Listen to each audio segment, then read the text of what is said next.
Alright, ladies and gentlemen, it is time for the third installment of the Immortal game. This time around we're looking at Faker's Immortal game, which is kind of a weird thing to say because I believe he has many Immortal games. You could think about some of the Galio games he played against RNG in 2017. You can think of his Ari game against OMG at the World Championship in 2013. You can think of his opening game against Ambition playing Nidalee. And this is just off the top of my head. Faker has been around and has played championships and has been competing for first place positions ever since the beginning of his career. In his first split together with SKT, playing with of course Impact and Pumandu and Piglet and Bengi, they managed to secure the third place position. This was the year where SKT decided to make an investment into the league, and Koma being in charge, having experience playing in the league himself, he made this roster. Faker was a player that everyone was very excited about to see in competitive play because this was a player that was destroying the ladder. He was destroying the ladder, and at the time there were always, anyone who was very high ranked was very well regarded at this point in time, and Faker really built a reputation for himself. This was also around the time, if I remember correctly, where Abdu was also a player that was hyped in similar regard, but Abdu of course didn't take the route of performing in a competitive environment. I believe it is due to reasons that he has stated himself, that he of course needs to play in optimal conditions. He needs to play with a certain height and a certain table and a certain environment for him to perform at the level that he can perform in.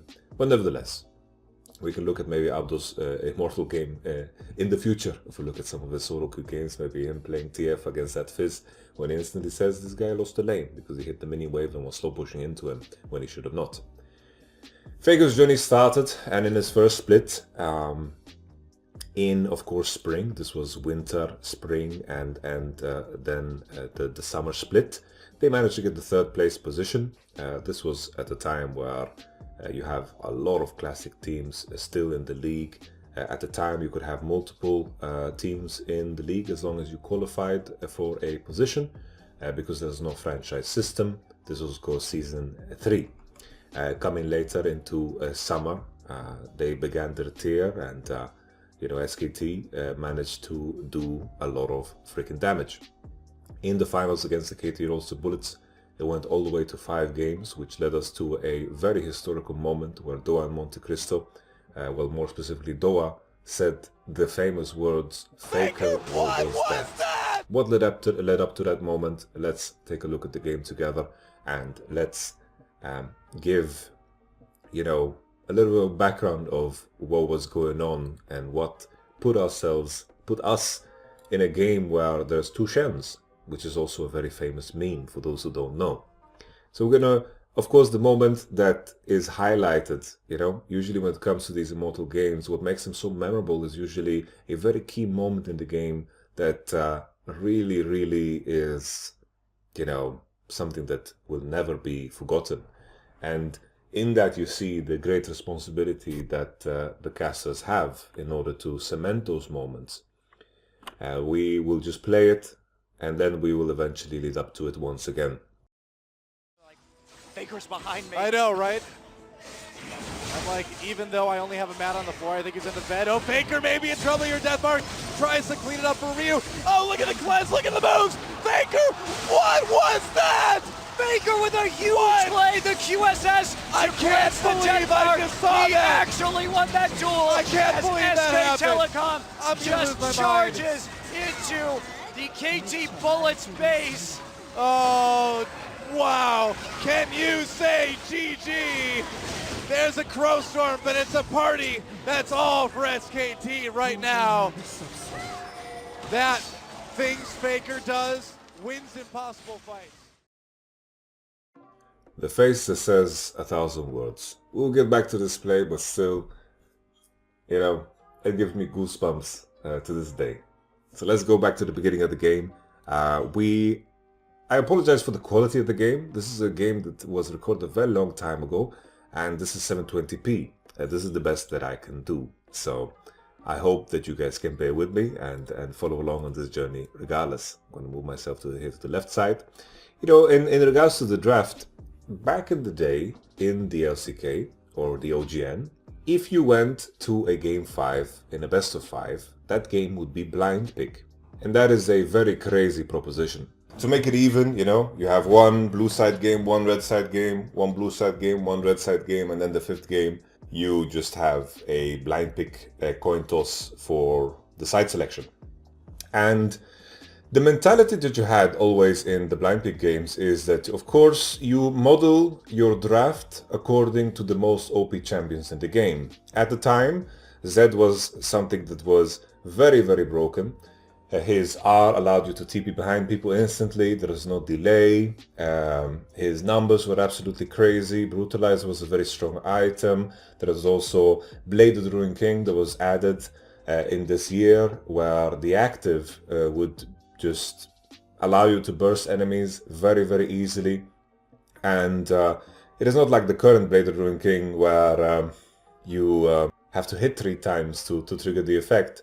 It was also that the build path was really, really good for Zed, because how Zed works is that when you ult someone, any damage that you apply during the mark is, of course, amplifying your ultimate, a percentage of the damage that you've dealt, depending on the rank you have on the ultimate, right? So Cutlass was an item that gave you 100 magic damage burst, and then the Blade of the Ruined King gave you a percentage max health damage burst. And naturally, these items were fantastic with that. So you model your drafts in blind pick depending on the most strong champ in the meta, which was of course Zed. And then you had to always keep in mind the identity and the idea here that you have to pick champions that can actually survive in lane, and they can be very, very good at it. You know, they can be just strong in lane, which is, you know, super important, because if you're going to lose in lane already, it's going to be super, super rough. But you can see this idea, right? You know that the enemy team is going to look for a Z pick. Picking something like Vi can be very useful. The Shen synergizes well against Z and can be good into Z because it can keep you out of kill ranges. And then for bot lane you have Heavy Comfort. You have Score playing his Caitlyn, and then you have Fiddlesticks playing, Martha playing his Fiddlesticks.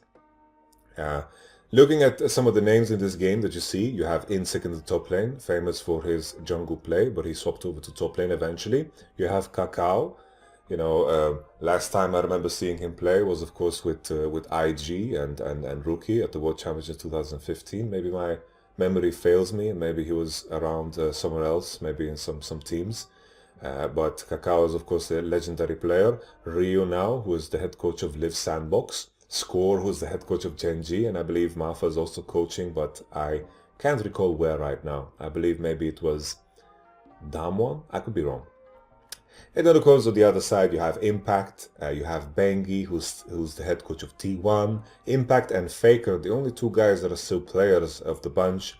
Piglet, of course, who went over to North America and spent some time over there with, on Team Liquid together with our Dominate and Lardok, and he was also a part of that story where, you know, this was the breaking point of Team Liquid. There was a lot of business there, you know, a lot of craziness.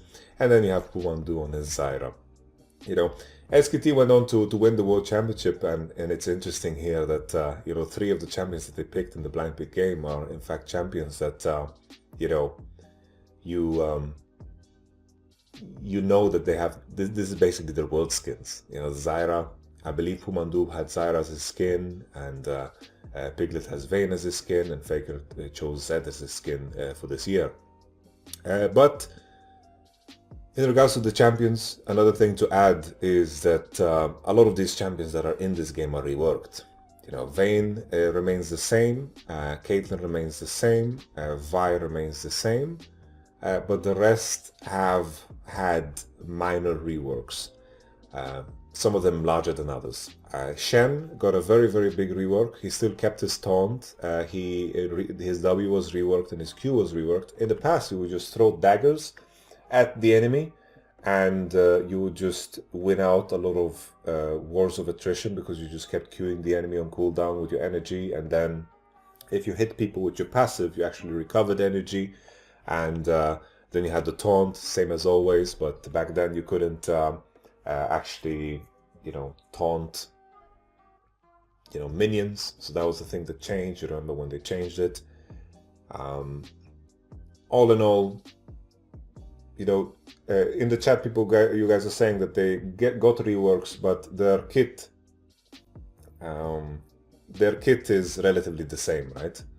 Their kit is relatively the same, and a lot of things got updated. Like the map got updated, a lot of kits just got some fine tuning, It's like, sure, it isn't exactly the same, but the contrast of what they did to Shen or what they did to Evelyn is quite massive, right? There is definitely like quality of life changes that have happened over the last 9 years of gameplay. So you guys have a point.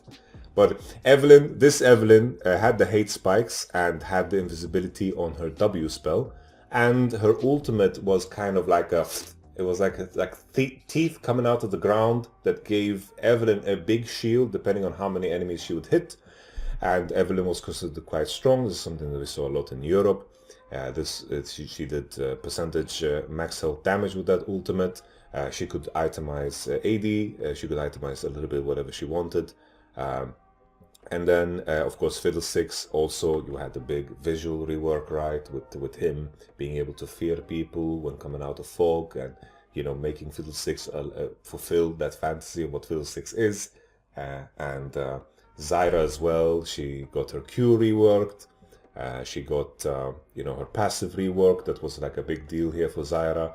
This Q that you will see from Zyra looks very ugly. It's just a circle with spikes coming out of the ground. It looks like a trap in RuneScape. And it looks quite terrible. But generally speaking, most champions did get quality of life changes, right? And this was actually already a reworked Evelyn already on this patch. But all in all, now we have the story of the blind pick. The meta and so forth was revolving around Zed, and Zed was open, and now you had the Zed versus Zed mirror matchup. What was so amazing about this is that these blind pick games were so rare. So when they came around, you got to see matchups that players rarely practiced or rarely knew of, because this is not something that you can recreate in solo queue, and very rarely, if the scrim system, which I don't know, I can't be sure of, if the scrim system was that they played 5 games, was that 5th game a blind pick game just to prepare for this? I'm not so sure. So there was an element of focused draft around the Z, and then an element of big comfort. My main curiosity now is if this Vayne predicted this Fiddlesticks to come in and picked Cleanse ahead of time, or what the idea was. I'm quite curious if you get to see your opposition like when everyone are locked in to adjust your runes, or if this is just something that you truly load blind into. But if he did predict the Fiddlesticks pick, it is kind of cool, because Fiddlesticks was something that he played often. I'm trying to, we load into the game, and right off the bat we have a all-in level 1 fight. Let's just look at it. Well, this is what happens when 3-man taunt! A 3-man taunt! Who's gonna go down? Impact! Oh, first blood! First blood goes to Insect. Insect gets it. Oh, what? The red Shen beats the blue Shen, Monte Cristo. I think Mafa died. This time you could actually buy wards and place them. There was no trinket, there was no nothing like this. You have Hanses Machete and Talisman on junglers. And Rio going for Elixir of Fortitude and a Cloth Armor just for lane strength. There's actually games of me playing Zed top lane during this meta, if you guys want to look that up. It could be maybe my Immortal game, me playing Zed. I think that I won a game, LCS playing Zed. We just fast forward. This was the era of very controlled League of Legends. Jungle clearing was relatively slow, and here you notice that, of course, the Vayne doesn't want to be in lane with the Fiddlesticks and the Caitlyn. Like back then, Fiddlesticks, he threw his E and it would bounce on the wave and you would lose all your HP rather fast. And then you have Caitlyn, of course, pushing. So Vayne and Zyra, they opted into the lane swap. What Riot did to prevent teams from lane swapping was actually, they just made the towers on mid lane and top lane a lot more durable. The platings are very hard to take, and if you're ever in a situation where you are trading map sides, the enemy team that is on bot nowadays can hit the tower for free for the first 5 minutes of the game, because everything else has, of course, that they are just empowered, they are just stronger on the turret. In the jungle, most of the time, the jungle items were items that were bought even in lane. There was no restriction for you to buy it. You didn't need smite to buy it. A very common buy was Spirit of the Elder Lizard that allowed you to get true damage and a lot of AD. So this is a go-to item for many champions. Also the ancient golem item that Vi is going to buy in this game gives you percentage bonus max health. So basically you bought it as an additional tank item. I remember as well that the AP version of the item gave you Spell Vamp, which was not something that was easy to access for AP champions. So you can see the lane swap situation occurring, Evelynn defending the dive on top and Vi doing the same thing on the bottom side. They didn't opt into diving the Shen, which potentially could have been an option, right? They could have potentially dove the Shen because he burnt his flash and they could have looked for that. See the Faker looking very young there on the footage. Now Bengi is just here covering, but the moment Evelynn shows, wouldn't be surprised if they look for some kind of a base timer. So they're going to crash this wave, and now Eve is showing, and Shen tried to taunt in, but his HP is dropping very, very low. And Vi is now punching the turret. And you can see now that both sides are clearing the turret and killing the turret at a very similar timer. Here's the slight advantage. Ooh. I'm just looking here, right? If you pause this exact frame, the payoff here for Zed not buying the Elixir of Fortitude and getting the Cutlass allows them to be stronger in the all-in. But an additional detail here that is very important to highlight is just the fact that Insec on his Shen has not reached level 6 and Impact has reached level 6, so this is going to be an additional layer of backup here. Caitlyn and Phyllis are gonna take the tower bottom regardless, so Shen ulting out of this lane state is going to be beneficial regardless. But you see that Shen is abandoning his turret after taunting in here. He's losing a lot of HP and now he's walking away to be ready to ult his boy in the mid lane. And now we're going to just listen into the casters, because this is the beginning of a lot of fighting between Ryu and Faker. I'm just gonna... And look at this, Ryu gets the ignite laid down on him. Yep, he doesn't. There's the death mark. Going in, death mark on both of them. Stand united. Coming in on the Faker. Impact there. Ryu trying to get away. Flash for flash. Second ignite use. W's in. And Faker does a very good job of reading here where Zed is going to go, because if he decided to not go towards his tower, he could have potentially survived. But Faker W's over and gets a kill. This is the beginning of the Ryu phase. Still no base here on Vayne and Zyra, so there's quite the tempo advantage here for Caitlyn. She can start pushing rather early on, and KT is going to have a Shen ult advantage. Impact is slow pushing his wave out bot. Looks like Vayne is going to be able to catch a bottom alone, and SKT will not be in any interest here to look for a fight on bottom side, because it should inherently be losing. But now, the moment Vayne decides to abandon top side here, it changes of course the dynamic. If they are going for this fight, it means they're abandoning top, they're looking to contest this Drake. Back then this Drake only gave gold, which I say only, but I just wanted to make sure that we're aware of this. Both teams have a Z, what? Well, this is a blind pick game. Game 5 in best of 5 series was just blind pick. Eve had stealth from level 1, yes, because stealth was actually an ability that you had to skill. Which is yeah, it's hilarious. Let's slow this down. Here we see the Evelynn Teeth, the ultimate that I mentioned, you know, the big AoE ultimate that is providing Evelynn with a shield. You see that big shield on her health bar. Maybe you don't see it because the quality is quite bad, but promise me it's there. I promise you it's there. That's the health bar, the bonus shield. They are looking for this fight actively because they are thinking, first, Caitlyn, Fiddlesticks did have a tempo advantage. And also on top of that, of course, the enemy team needs to catch the top wave. So we pay attention to this moment here. Bengi's pushing aggressively, and this is a very good timer here for KT to fight. Listening to the casters while this is going down. With Shen coming down on top of him, Moffat chasing over the wall. There's the flash from Cacao. SKT getting out is good for them. but they took out, critically right there, they took out the smite from the equation, so they can go for this dragon relatively safely right now. Looks and like they'll get it. They have that classic. Another thing here that was quite important was the fact that Fiddlesticks was indeed level 6 at that 8-minute timer. That's what's so unique about League of Legends, right? Is that a lot of the fundamentals and a lot of the basics, even though the game has changed, are inherently true. Here on this timer to contest the Drake after Vayne and Zyra overstayed and pushed, and then they had the base late. Caitlyn and Fiddlesticks were first. Fiddlesticks soaked mid XP, got level 6 ahead of time, and then Shen having a ult advantage. Once again a mistake here from SKT. They are pushing aggressively on mid wave when Piglet needed to of course catch the top wave, and KT do a good job of punishing around the mid lane with the Fiddlesticks ult over the wall.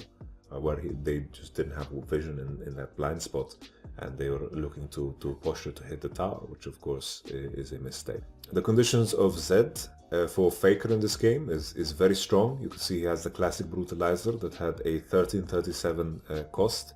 It gave you 25 AD and armor penetration and cooldown reduction. Perfect item for Zed, of course. That built into Yumu's Ghost Blade together with Avarice Blade. But usually you just kept it for the stats and you didn't really upgrade it most of the time unless you had a very premium position. Last Whisper was a very strong item at this patch, and getting Last Whisper after you finish your Cutlass was kind of essential. You can see here that Evelyn is going for the Elder Lizard item. Zed is continuously playing around mid. He is not going on side just yet. They let Vayne be the one to match Shen, which kind of makes sense, right? Zed, even though traditionally he doesn't want to be mid because he can't really all in, but his poke is quite strong. His poke is quite strong, and Vayne doesn't have an easy time of contesting mid waves, while Zed can chip away at enemy HP bars. So Vayne is now going into bottom side. They want to play for the bottom tower. Impact is going to start channeling his base very soon, and then he's going to walk into top side to catch. Another thing that you'll notice is that turrets are not so durable in this game mode, which is of course Season 3 game mode. You're gonna see during this meta what SKT liked to do a lot was just to group around mid. Whenever they felt like on side they could be, you know, fought against and they could be, you know, hard engaged on, then they always went through mid, which is something that you still see to this day. Here Zed is still around mid, and you can see that KT is hovering down. They don't get spotted on the mid wave, so SKT is backing off, and here's the Fiddlesticks ult again.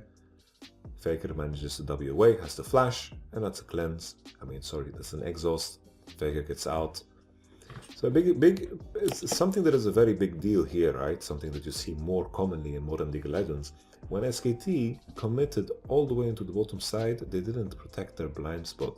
So always, when you look at more modern League of Legends, the main thing when you are playing, so if you're playing for this tower and this tower is alive, the main thing that you need to secure around mid lane is to make sure that you can contest the wave without without dying.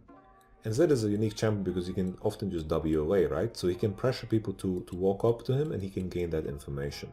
But as you commit into bottom side, usually you want to take this aggressive path.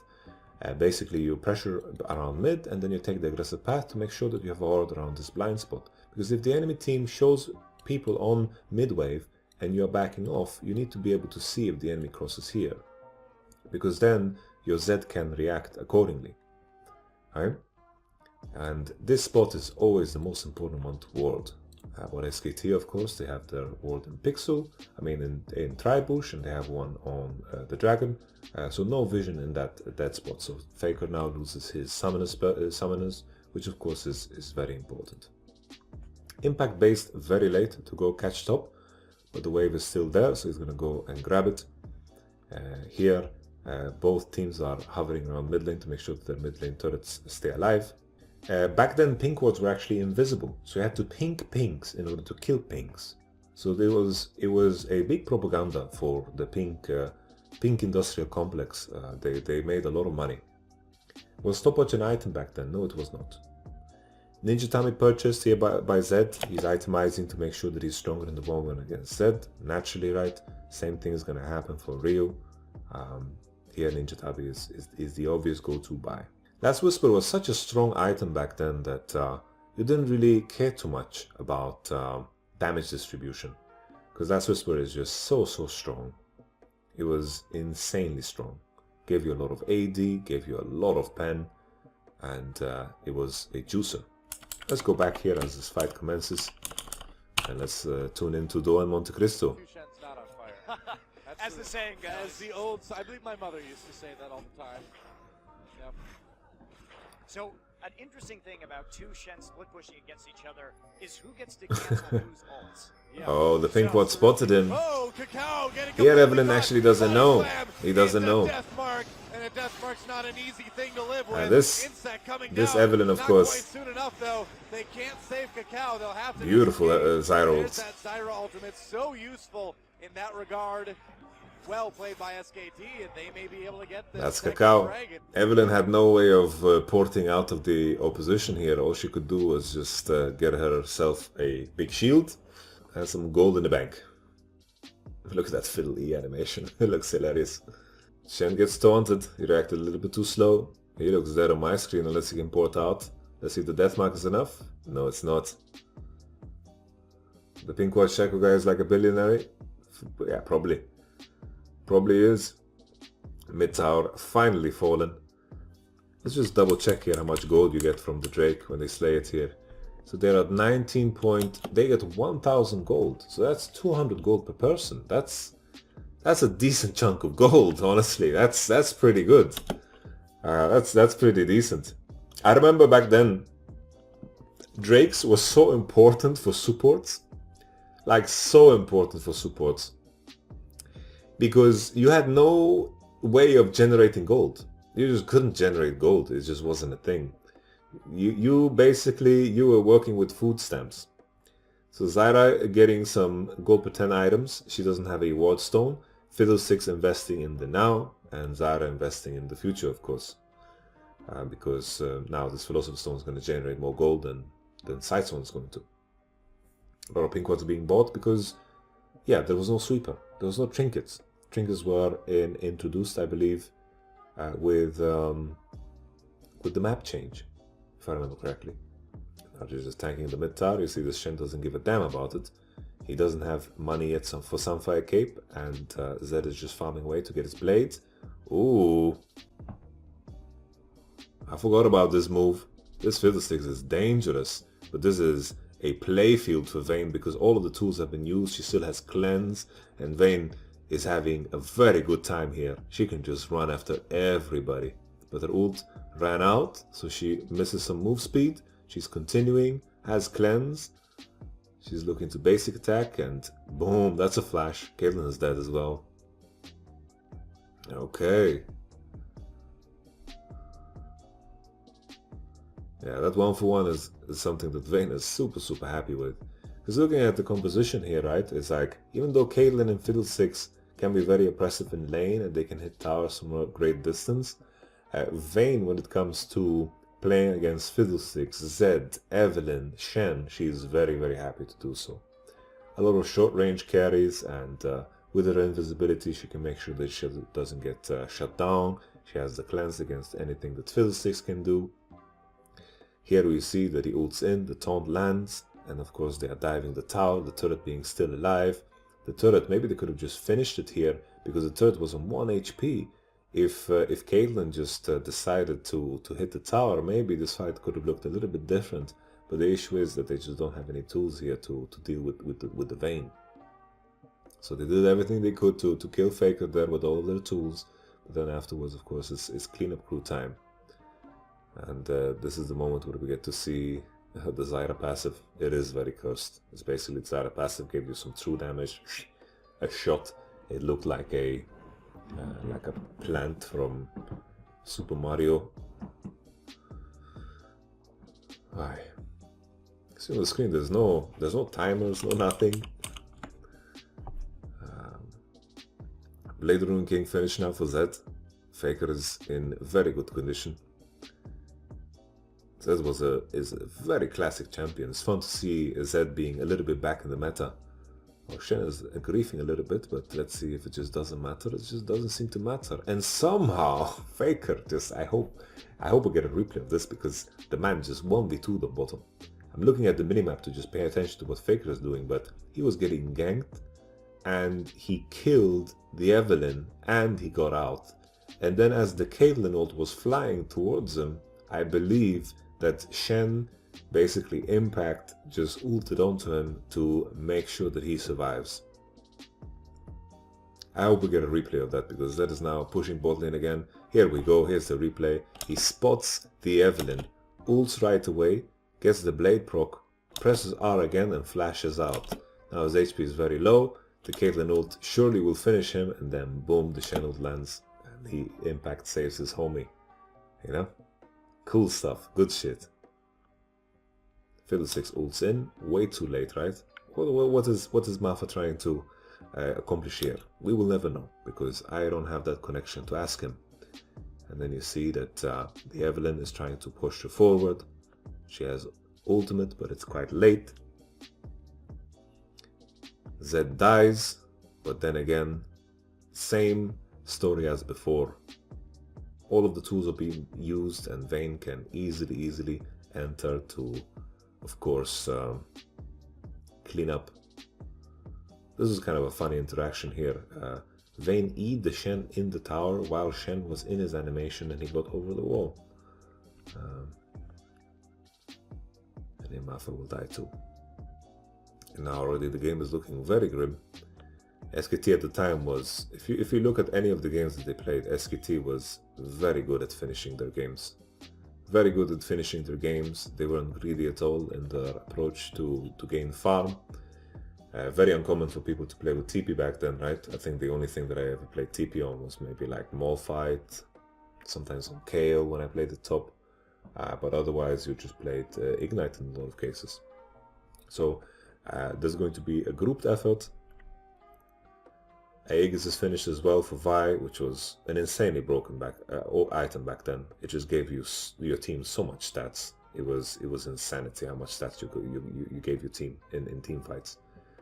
Bengi is very well aware of his role in the team, and it's a team that is that requires someone that is the cleaner, so to speak. You know, the guy that is just gonna make his homie succeed. And Bengi always gets the dirty work done. CSKT on the map opener, still opening through mid lane. Even the Shen is opening through mid lane. Everybody's opening through mid lane. I love those OGN dramatic zoom-ins. Very classic. You know, I really like the fact that SKT always, when they had farmed enough, which is a mistake that teams do to this day, is that when you farmed enough, stop farming and create situations that allow you to fight. When you have, right now, SKT is in a position where they are much stronger than the enemy. They are 8k gold ahead. They want to fight. They want to force situations where you fight. And often, especially in solo queue, you see situations where teams are running to the side lanes, pushing those minions that won't make a difference. Right now, if you look at Tab, everyone has finished their essential items. Zyra's full build. She has her gold generation items, but they're not there to produce new items. They're there to produce more wards. You have PD, QSS, and Blade, and then you have Blade Last Whisper.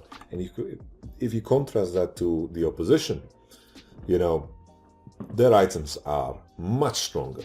Like even the difference in jungle items is massive.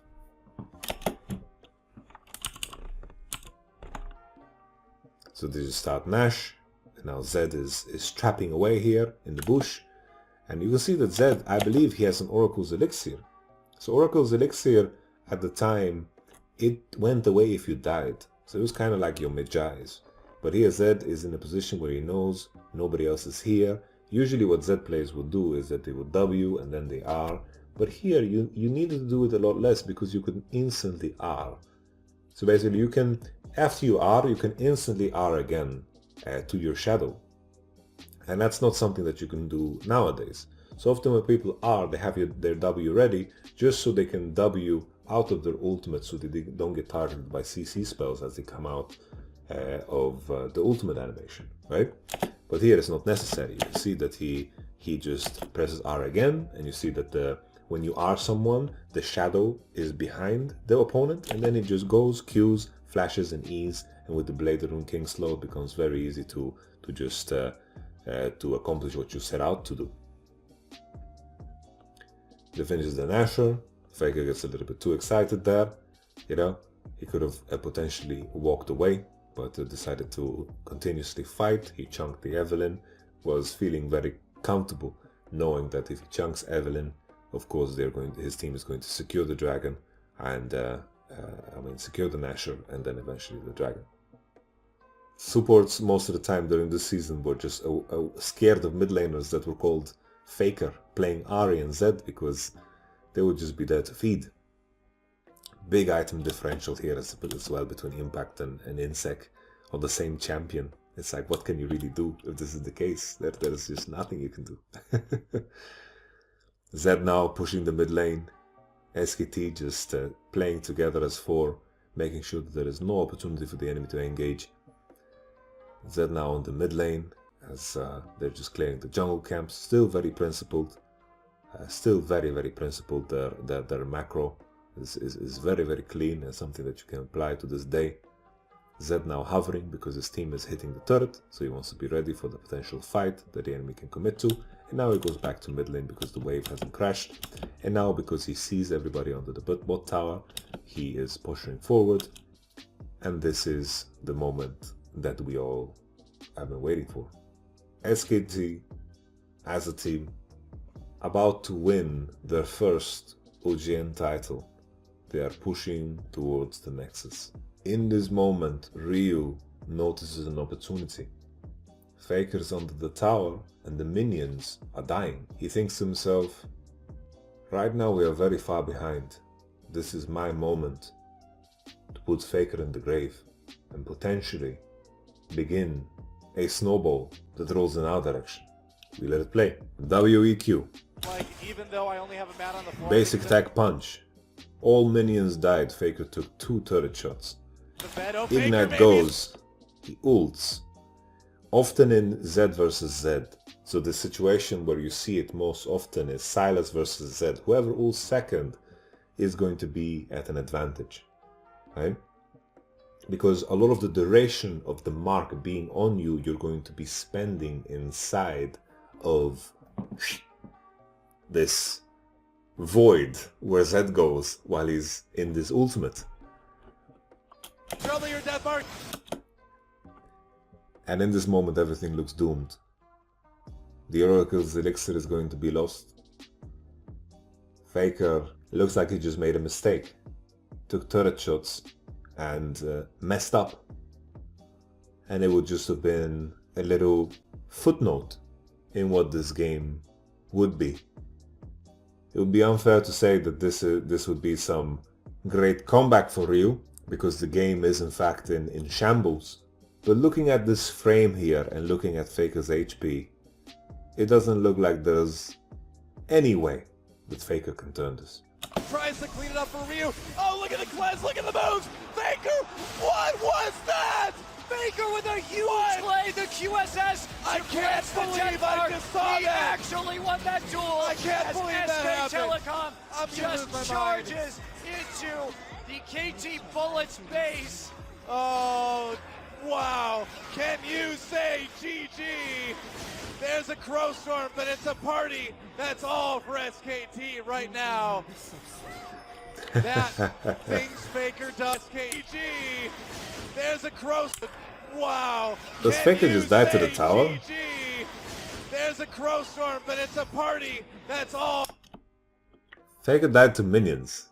Faker just died to minions.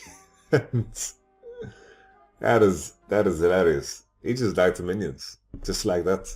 He's just vibing.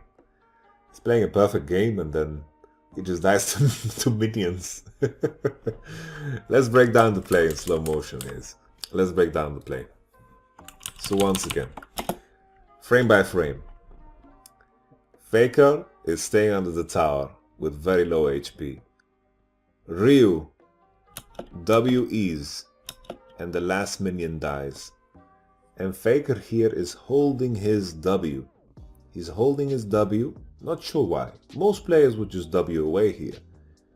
But it seems like Faker is looking for more. The fact that he doesn't W right away because he does indeed have it makes me think that this was all prepared, which makes it even more impressive. The W hits. Blade of the Ruined King is used.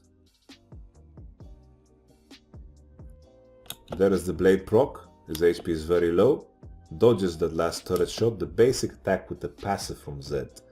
And now, of course, Faker uses his own blade, using it second, because you stole move speed from the enemy. If he steals move speed from you, the percentage that you're going to steal from the enemy is going to be larger. So that makes a difference here, because Faker is moving very quickly, presses his R. And as a follow-up, Ryu presses his own R.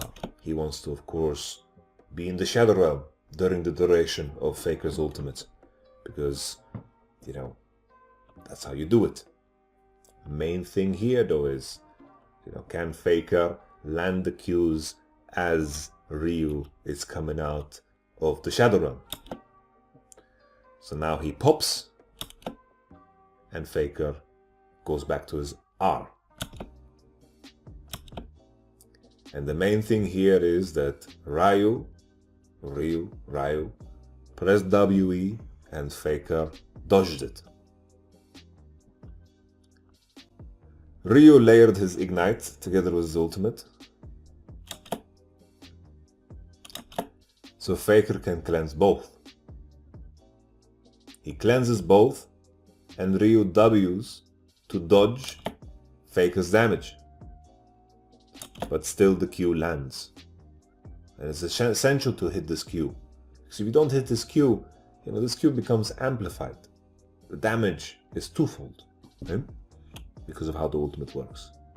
He flashes away, dodges the basic attack of Ryu. And the Qs as well.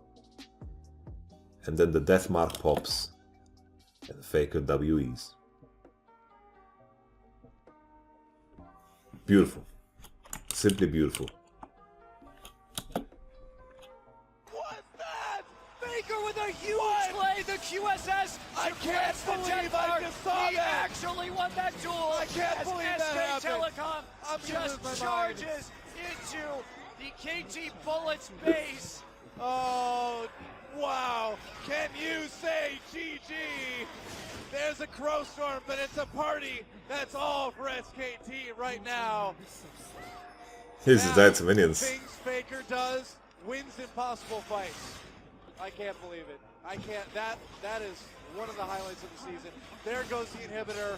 That was one of the most amazing plays I have ever seen in League of Oh, Legends. man. Yes, Faker had a huge I love the advantage OGN in zooms. QSS right there. Yeah, but to but pull still. that off when he got so He low, started that fight at like 50% health. lower, Noah, about a third health. I'm sure we're about I to was see being it again. generous. Oh, What do you do? what do you do? And that's what the KT Bullets, that's what Mappa's asking himself right there.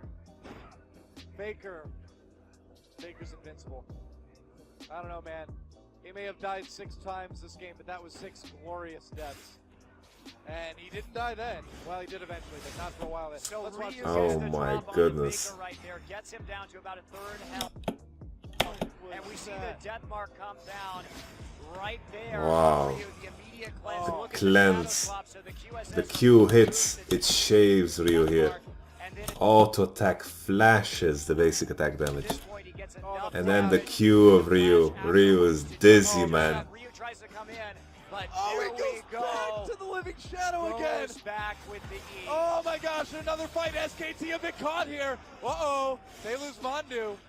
Ooh, a bit Good caught tempo here. player by KT. It seems like it'd probably be okay. Had a little I tempo just- advantage. That's a black cleaver that Faker has in his inventory. That's how it looked like. You better be happy because you just saw that champion played to absolute perfection. That is what you put those mechanics into the game for. And that this was is- incredible. And now Ryu's building a QSS of his own. Yeah. You never get to see You things like don't that get in to normal see games. things like that, and it really exposes the players' talents. Yeah. Because do you think they practice mirror matchups very often? No. So it's all about how well you can outsmart Very your fair opponent point. on the fly. They don't practice And this that is is at all. what's It's impossible to victorious practice about this it. line pick, and we get to see these champions that were Gonna banned let the all game night play all the way coming till the into end. more time. Look at these pings. I have to say, guys, the camera control is so bad. Like, it's insanely bad. Whoever's controlling the camera, it looks like I'm reviewing the game on a replay. Like, it's disastrous. I've never seen so many wards near Baron. Here we go, ultimate. Huge ultimate. Is looking for an engage. Shen coming down, gets immediately Zyralted. Oh. They slam dunk Ryu, and they slam dunk a lot of damage on top of that. Mafa coming in, gets the kill on Zai, but SK Telecom coming in over the top and score. Trap, Piglet gets the kill, goes on to Faker. Faker attacks off a bit, and look at Ryu. He knows it's over. Champion Summer is over. SK Telecom coming back after being 2 down. There goes the Nexus. GG! An incredible reverse all kill coming out of SK Telecom, getting in Summer. the hole early, and this is exactly what we saw last Champion Summer as well. Wow. Where Frost had the come from behind win. There's Oh Coma, my the God. coach in the booth. SK Man. Telecom ecstatic. And what you're not seeing right now is MVP Ozone celebrating just as much because they just got a trip to the World Champions because of SK Telecom's victory as well. SK Telecom gets 3rd in points, only needs to win 1 best-of-5 next week to go to Worlds. Huge setup for that. KT still a strong contender to get to Worlds, but they couldn't do it today. And they couldn't will quite do it. So KT Bullets will have to play a best-of-5 to tie break. Well, I'm loving the music. For 4th place. Now from Wow. there, we may well see a rematch of this exact 2 Yeah. teams at Yeah. the end of next week for this slot at the World Championship in SEC. Well, tears on the Absolutely side of devastating. KT, and what an amazing season for them. I think we need to get going here. I think Chobra's going to take it over in just a moment. But before I do, huge thanks to the staff here at OGN for making this amazing tournament. So much work goes on behind the scenes, guys, that you'll never see, and they deserve props for that. Thanks to Monte Cristo, my great co-caster, And Chobra thanks for to great you, Doa, translating. and thanks to you guys, the Thanks to the fans. Thanks the to the OGN players. Legion. You Yeah. guys rock. OGN So Legion. we will see you for next week, the qualifiers, and stick around. We'll be learning who's our season MVP. Yeah, we've got that World Championship qualifier coming up next week. Do not miss it. A couple days for us to rest our voices. We'll be right back at it. We hope you'll join us for that. We got to get off the stage, guys. Thanks for watching. We'll see you next time. All right, thank you, Doa and Monte Cristo, of course, and there is our champions for the summer season here in Korea. About to lift up that beautiful, beautiful trophy. Actually, they might have to wait. They might have to wait for the ceremony.